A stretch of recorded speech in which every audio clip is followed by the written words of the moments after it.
அம்மா காயெல்லாம் வாங்கிக்கங்கம்மா, காயெல்லாம் வாங்கிக்கங்க. பச்சை பச்சை காய்கறி புதுசாக காலையில் பறிச்சது.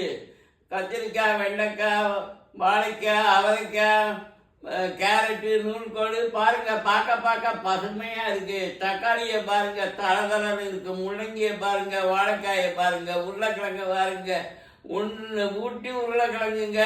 பாகக்காயை பாருங்க, பாகக்காய், இது பரங்கிக்காய் சாம்பார், கல்யாணம், கச்சேரி எல்லாத்துக்கும் நம்ம கடையில் வந்து வாங்கிக்கிறாங்க. எங்கள் சொந்த தோட்டத்து காய்கறிங்க. ரசம் சாம்பாருக்கு சரியான தக்காளி. அம்மா வாங்கிக்கோங்கம்மா. ஏம்மா இந்த இந்த விலைக்கு, இவ்வளவு சீப்பான விலைக்கு, மலிவு விலைக்கு அரசாங்கத்தில் கூட கொடுக்க மாட்டாங்க. நான் வந்து கொடுக்குறேன்.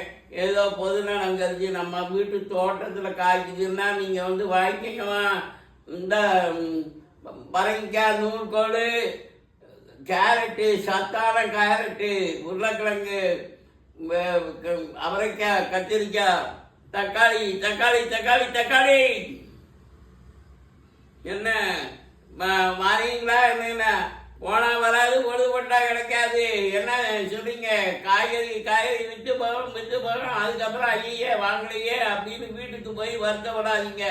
காய்கறி வாங்குங்கம்மா, காய்கறி வாங்குங்க.